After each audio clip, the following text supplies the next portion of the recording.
근데 제가 선수 시절 때도 그랬고 제가 이렇게 봤을 때도 되게 위험한 코스긴 하거든요, 내리막이. 이 어필에서 떨어지는 사람들은 그 내리막을 빨리 쏴서 가야. 안녕하세요, 레츠손입니다. 안녕하세요. A코치 윤원상입니다. 저희가 컨텐츠를 한번 구성을 해보았습니다. 자전거 썰전이라는 건데 앞으로 자전거 이슈에 대해서 저희가 얘기를 해보고 그 다음에 선수나 동호인들을 게스트로 모셔서 그 이슈에 대해서 함께 토론해보고 이야기해보는 시간을 가져보려고 해요. 그래서 저희가 오늘 첫 화로 준비한 거는 MCT입니다. 은주 코치가 사이클 아카데미 코치를 진행을 하고 레이싱 팀을 만들어서 처음으로 저희가 올해 MCT 대회를 참가를 했어요. 그래서 국가대표 출신 선수가 본 MCT는 어떠한지, 그리고 우리가 이제 선수들과의 시합은 어디가 다른지, 그런 부분에 대해서 준비하는 과정까지, 그런 부분에 대해서 한번 같이 이야기를 한번 해보도록 하겠습니다. 먼저 MCT는 그래도 대한자전거연맹에서 주관하는 가장 권위 있는 대회 중에 하나죠. 동호인들이 참가할 수 있는 경쟁 대회 중에는 가장 권위 있는 시합이라고 생각을 합니다. 그래서 실제로도 MCT에서 1등 하시는 우리 동호인분들 같은 경우는 로드 사이클 국가대표 선수들보다 더 어떻게 보면 더 유명하고, 그래가지고 MCT를 참가하고자 하고 싶어하는 분들도 많고, 또 어떻게 이 벽이 높다고 판단을 해서 쉽게 접근하지 못하는 면도 있는 것 같아요. 그러면은 이제 우리 손은주 코치님이 MCT를 보셨을 때 느낀 점은 어땠나요? 참여하시는 동호인들의 그런 인원수에도 되게 많이 놀랬고, 그리고 이제 아침 일찍 그리고 막 전날부터 참여하는 그 열정에 대해서는 선수들보다 훨씬 높다고 생각을 했습니다. 본인이 선수 때 시합을 많이 즐겨봤잖아요. 이게 MCT는 선수들이 타던 코스를 그대로 타니까. 그러면은 이 선수들과 다른 점이 좀 있나요? 코스나 시합 내용, 그리고 이제 뭐 거리를 봤을 때는 선수들이 훨씬 더 거리수가 일단 많아요. 그래서 동호인들은 거리수도 짧고, 그렇기 때문에 뭐 초반 어택이나 또 인터벌도 굉장히 많은 것 같아요. 동호인분들은 등수나 이런 거에 목표를 두고 오시는 분들도 있지만, 뭐 그냥 완주에도 목표를 두고 오시는 분들이 계셔서 뭐 그렇게 막 치열하다거나 경쟁은 잘 보이지 않았어요. 근데 이제 선수들 같은 경우에는 내가 등수를 해야 되고 우리 팀이 등수를 해야 되고 하기 때문에 뭔가 몸 푸는 과정에서도 그렇고, 뭔가 이 분위기가 좀 이렇게 더 살벌하다고 해야 되나? 그렇죠. 분위기가 다르죠. 공기가 다르죠. 공기가 선수들은. 그런 느낌? 맞습니다. 그러면은 선수 시합과 이 동호인 시합은 경기 양상이 어떤 식으로 달랐나요? 일단은 첫 번째로 이제 경기 거리가 선수들은 100km 이상이에요, 거의. 동호인분들은 이제 D리그가 60km대, S리그가 한 80km 정도가 되는데, 이 거리수가 다르니까 이 시합 플레이도 다른 게, 저희는 100km를 타려면 이 처음부터 본인의 100%다 쏟아내버리면 완주할 수도 없고 좋은 결과를 낼 수가 없기 때문에 이런 페이스 조절이나 이런 게 필요한데, 동호인들은 초반부터 어택이 굉장히 강하니까 완주가 목표니까 이 그룹에서 떨어져도 돼 라고 생각을 하고 그렇게 하는 건지 모르겠지만, 이게 그런 어택도 굉장히 많은 것 같아요. 맞아요. 그러니까 저도 같이 시합을 준비해서 보면은 선수들이 진짜 그 두 가지 얘기를 많이 해요. 이 MCT를 멀리서 보는 선수들이, 저희가 이번 양양 MCT 때도 워밍업 때 삼양사 팀이 철수를 하기 위해서 현장에 있었었죠. 그럼 저희랑 인사를 했는데 거기도 물어보더라고요. 도대체 대회를 몇 시에 시작하는데 이렇게부터 일찍 나와 있는 거야? 라고 물어보더라고요, 선수들이. 그 말도 맞고, 그다음에 항상 라이딩을 하면은 왜 동호인들은 왜 이렇게 빨리 타는 거야, 처음부터? 그 말을 하는데 이제 그 두 가지가 다 설명이 되는 거죠. 출발 방식이 선수들과 다르고 거리수가 다르기 때문에 우리가 아는 일반적인 선수들의 시합이나 요즘에 뚜르드 프랑스 하죠. 뚜르드 프랑스에 나오는 투어 시합, 도로 시합과는 전혀 다른 시합이 전개가 된다. 그래가지고 이게 다르다. 그리고 저는 솔직히 은주 코치님은 어택이라고 했는데 어택이라는 표현이 맞지 않다고 생각을 해요. 어택은 뭐 예를 들어서 평지에서 우리가 전략적으로 준비를 해서 페이스를 올려서 나가는 공격을 하는 게 어택이라고 한다면은, 지금 어택이라기보다는 그냥 나타나는 코스를 진짜 세게 타는 거야. 그냥 나는 이게 어택이라고 생각을 하지 않아요. 그냥 어필이 나타날 때마다 다 세게 타는 거야. 그래서 빨리 넘어가려고? 빨리 넘어가려고. 어차피 이거는 전개가 빨리 끝나니까 빨리 넘어가고 네가 떨어지는 사람이 약한 사람이 되는 거죠. 제가 이야기를 듣고 제가 본 MCT는 맞아요. 거리가 짧으니까 빨리 타야 돼요. 우리가 뭐 선수들 시합으로 치면은 크리테리움처럼. 근데 이게 어필이나 뭐 약어필이나 이런 낙하등이 나타나요. 그러면은 이걸 다 세게 넘어가. 평지가 나타나면은 정말 거짓말처럼 고요해지는 거예요. 우리가 다 코스를 숙지하고 있으니까. 그 다음에 나타나는 또 뭐 어필이나 경사에서 세게 탈 거를 우리가 다 알고 있는 거잖아요. 그러니까 어떻게 보면은 선수들이 정말로 이렇게 전략을 짜고 그거를 구현해내는 데 있어서는 이제 S리그급에서 특히 높은 선수들이 아닌 이상 사실상 어려운 게 아닌가. 이 코스에 숙지하고 이 코스를 견디는 사람이 정말 강한 게 아닌가. 그래서 은주 코치님이 말한 대로 저도 경기 양상이 많이 다르고 그렇기 때문에 경기를 준비하는 방법도 많이 달라야 되지 않나라는 생각을 하고 있습니다. 그러면은 우리가 그 다음 질문을 한번 넘어가 보도록 할게요. 제가 만약에 초보자들이 MCT에 나가게 된다면은 이 MCT에 참가는 하고 싶어라 하지만 이 벽이 굉장히 높다라고 생각하시는 분들이 많아요. 초보자분들이 MCT에 나간다면 어떻게 준비를 도와줄 건가요? 이건 은주 코치님이 사이클 아카데미 코치로서 MCT 대회에 참석할 정도라면은 어느 정도 수준은 있을 거라고 생각을 하는데 이게 저라면은 저도 이번 MCT 대회를 보고 했는데 낙차 사고도 좀 많았습니다. 근데 보면 안전 수칙이나 그리고 안전 수신호 이런 것도 일단 잘하시는 분은 잘하시는데 이게 좀 이게 잘 모르시고 좀 이렇게 위험하게 타시는 분들도 많은 것 같아요. 근데 이게 뭐 경기 도중이고 시합 도중이기 때문에 그런 걸 다 배려하면서 할 수는 없긴 하지만 그래도 이제 기본적으로 그런 걸 이제 배려해 가면서 본인들이 수신호 그리고 안전하게 할 수 있는 그런 수신호를 저는 일단 기본적으로 알려드릴 것 같아요. 그리고 그 후에 추가적으로 이제 거기에 맞는 훈련을 진행할 것 같습니다. 그렇죠. 그러니까 경쟁이잖아요. 우리가 그렇죠. 경쟁이니까 매너를 지켜라라고 말하는 게 사실 되게 어려운 건 맞아요. 어찌됐건 이겨야 되는 거니까 우리가 지금 뭐 단체 라이딩 나온 게 아니니까. 근데 그런 말을 하잖아요. 우리 동업자 정신. 이 선수들도 정말 자기 밥그릇이 달려있고 자기 연봉과 걸려있지만 이 동업자 정신이라는 거를 가지고 라이딩을 하거든요. 그렇지, 정말 이것만큼은 위험하다. 정말 이것만큼은 안 된다라는 그 선이 있는데 이제 그런 거에 대한 구분이 없다라는 게 한 번씩 좀 아쉽다라는 말이겠죠. 그리고 또 말씀하시는 것 또한 이제 기본적인 뭐 교대 방법, 뭐 수신호 방법뿐만 아니라 뭐 특히 다운힐에서도 어떻게 해야 안전하게 내려가는가. 물론 이번 양양 부소치제 같은 경우는 선수들도 다운힐에 대한 얘기를 굉장히 많이 해요. 그렇죠? 네, 부소치대 올라가는 것까지가 굉장히 어려웠어도 내려가는 다운힐 기술로 충분히 잡을 수 있다라는 선수들도 얘기를 많이 합니다. 부소치대 내리막을 어떻게 생각하세요?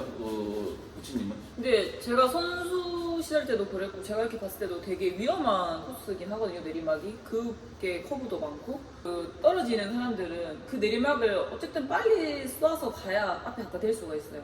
아니면 진짜 그 낙동강 오리알처럼 이 혼자 고생을 해서 그렇죠. 나머지를 돌아야 내리막이 되는. 끝나면 이제 평지가 되는데 내가 팩에 속해져 있지 않으면은 낙동강 오리알처럼 혼자 오시는 분들이 분명 있습니다. 그럼 그 독주가 너무 힘들기 때문에 차라리 어떻게 좀 위험을 감수해서라도 막 내리막을 세게 쏴서 내려가서 이제 합류를 하는데 선수들의 경우는 그래도 이제 거기를 많이 타봤고 경험이 많기 때문에 다들 조심해서 잘 내려가는데 일단 동호인들 같은 경우 이번에도 사고가 좀 많이 났더라고요. 저희 회원분들한테도 얘기하는데 뭐 물어보시는 분들 많아요. 뭐 내리막은 어떻게 내려가야 되나요? 내리막 빨리 내려가면 어떻게 해야 되냐 하는데 저는 내리막 잘 타는 사람이라고 하면 그냥 안전하게 내려가는 게 제일 잘 탄다고 저는 생각을 하거든요.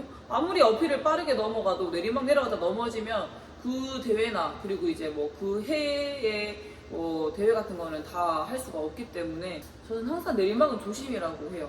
그렇죠. 그러니까 만약에 여러분들이 초보자거나 아니면 초보자를 지도한다면은 저희는 항상 이런 안전과 그 안전을 위해서는 동업자 정신. 우리 운전할 때도 방어 운전이라고 하잖아요. 저는 이런 게 중요하다고 생각을 합니다. 그 은주 코치님도 그렇게 생각하시는 것 같고 그게 우선이고 그 다음에 실력을 갖추신다면은 FTP 한 3.5대만 돼도 운영의 능력만 있고 큰 문제 없으면 D리그에서 완주할 수 있다라고 생각하시지 않나요? 근데 저도 저번에 이제 FTP에 대해서 언급한 적이 있는데 지금 저희 센터 회원분들도 이번 레이싱팀도 4점 이상대가 되시는 분들이 2분 계시고 경력이 1년 이상 안 되신 분들도 많으세요. 그런데 뭐 두 번째 그룹에서 다들 뭐 큰 문제 없이 다들 완주하셨거든요. 그래서 꼭 FTP가 높다고 해서 잘 타거나 하는 건 저는 아니라고 생각을 해요. 네, 맞습니다. 그래서 만약에 초보자신데 MCT가 걱정이 되신다라고 하시면은 일단은 그룹 라이딩을 하기 위한 기본적인 룰 이런 걸 숙지를 하시고 경쟁이다 보니까 다운힐에서의 주행은 피할 수가 없습니다. 우리가 어필은 안전하게 탈 수 있지만 그런 거에 대한 기술이 준비가 되신다라면은 본인의 기량은 3.5대만 되셔도 D리그에서 충분히 완주하실 수 있다고 생각을 해요. 좀 센 어필이 있는 코스에서는 이제 스타일에 따라서 DNF의 어딘가에 경계에 있을 수도 있지만 또 본인이 의외로 운영을 잘 하실 수도 있잖아요. 그래가지고 만약에 초보자신데 MCT에 나가신다라고 하시면은 아까 말씀하신 대로 이제 안전한 운행을 위한 그런 기술을 먼저 숙지를 하시고 그룹 라이딩을 위한 그렇죠. 안전을 위한 기술 조종술도 준비를 하신다면은 한 3.5? 그 정도면 뭐 그 정도면 뭐 네 저희도 그렇게 생각을 하고 있습니다. 그러면은 원주 코치님이 이번에 그래서 지도하고 있는 레이싱 팀을 MCT에 참가하기 위해서 어떻게 보면 MCT를 보게 된 거예요. 그러면은 올해 신생 팀인 것 치고는 나쁘지 않은 결과를 거둔 걸로 알고 있는데 그러면은 내년에는 우리 레이싱 팀들을 어떻게 시킬 건가요? 왜냐면 레이싱 팀들은 뭐 중급자이시고 어떻게 보면은 그래도 이제는 더 높은 곳을 바라봐야 될 텐데 그럼 그런 분들을 위해서는 어떻게 우리 레이싱 팀들을 어떻게 준비시키겠다. 그럼 뭐 이게 중급자들한테도 좋은 팁이 될 수 있겠죠. 저도 이제 지금 레이싱 팀을 준비할 때는 항상 일단 기본적인 안전과 이런 거에 매너에 대해서 좀 더 훈련을 많이 시켰어요.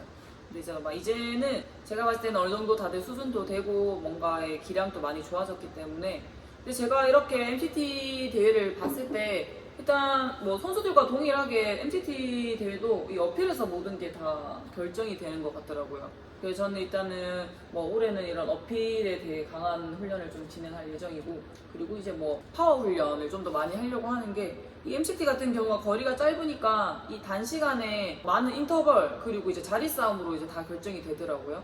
그래서 이제 그런 거 이제 버텨내고 이겨낼 수 있는 훈련을 좀 중점으로 진행을 하려고 합니다. 코치님은 어떤 스타일이신가요? 이제 우리 레이싱 팀 선수들의 이제 간섭을 많이 하는 스타일인가요? 아니면은 자유로운 스타일인가요? 이제 뭐 지도자들마다 성향이 있잖아요. 일반적인 개인 생활까지도 그 간섭하는 지도자들도 많이 있어요. 체중이나 먹는 거, 그치. 그 다음에 휴식 이런 것까지. 근데 물론 자전거가 피지컬의 대결이기 때문에 먹는 거와 휴식이 굉장히 중요한 건 사실입니다. 대부분의 선수들 역시 어느 정도 지도자들이 어느 정도 가이드라인을 제시를 하잖아요. 그렇죠? 맞아요. 그러면은 코치님은 어떤 스타일이라고 생각해요? 나는 물론 레이싱 팀원들은 다르게 생각할 수도 있겠죠. 저는 좀 자유롭다고 생각을 해요. 근데 대신에 저는 본인들이 목표해야 될 거나 이런 건 이렇게 잡아는 줄 거예요. 뭐 예를 들어서 본인한 A 선수가 본인은 체중이 60에 본인에서 FTP는 한 이 정도 느낌으로 전 올해 목표를 이제 이렇게 던져줘요. 그러면 본인이 거기에 맞게 좀 열심히 해서 도달할 수 있게 그리고 이제 그런 훈련 분위기를 만들어서 본인이 이제 스스로 할 수 있는 그런 분위기를 좀 만들어주는 지도자라고 생각을 합니다.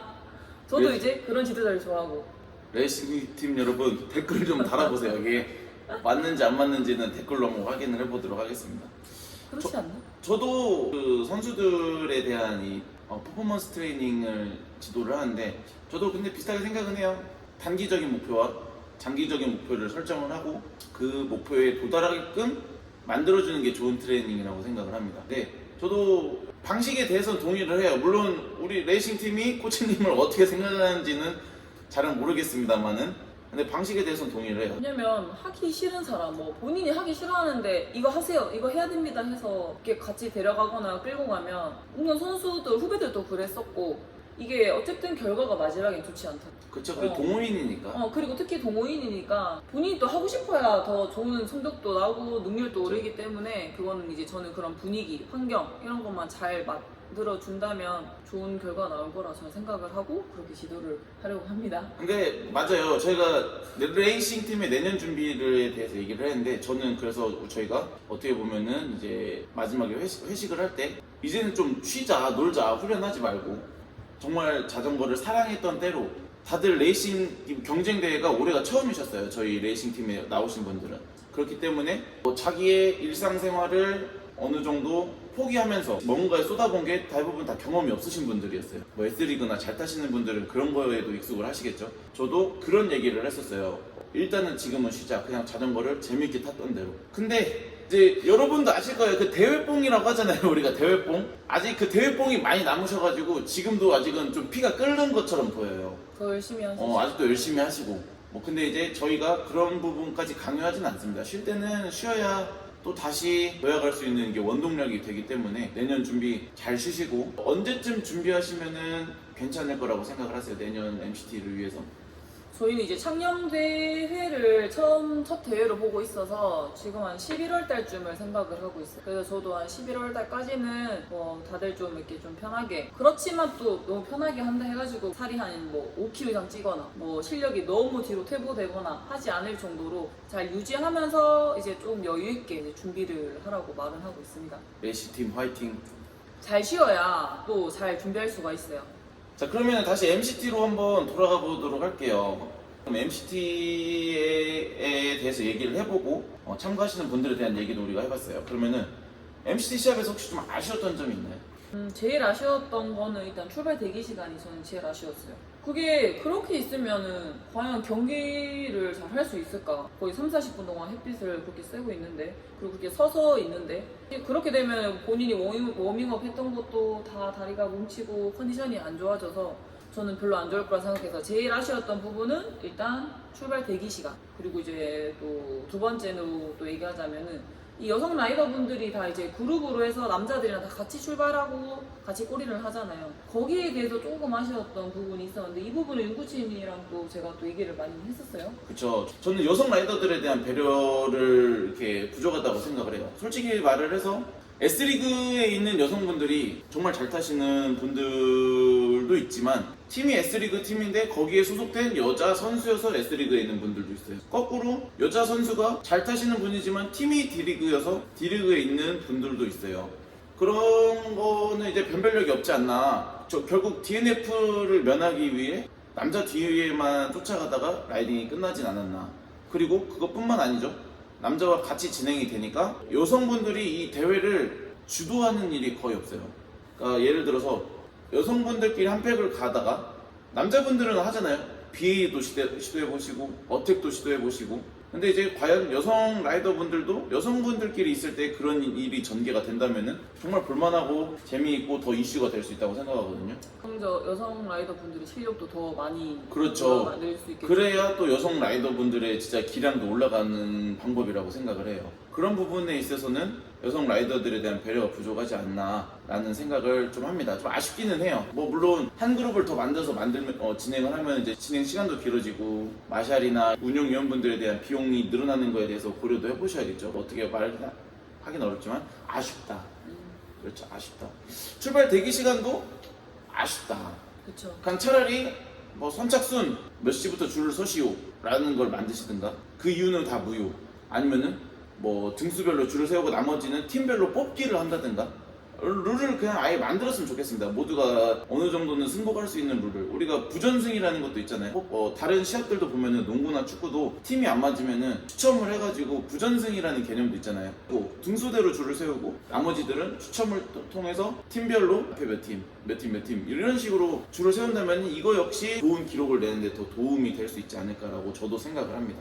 지켜보는 막 내가 불편해서 힘들었어. 네, 맞아요. 아까도 말씀드렸지만 선수들이 궁금해해요.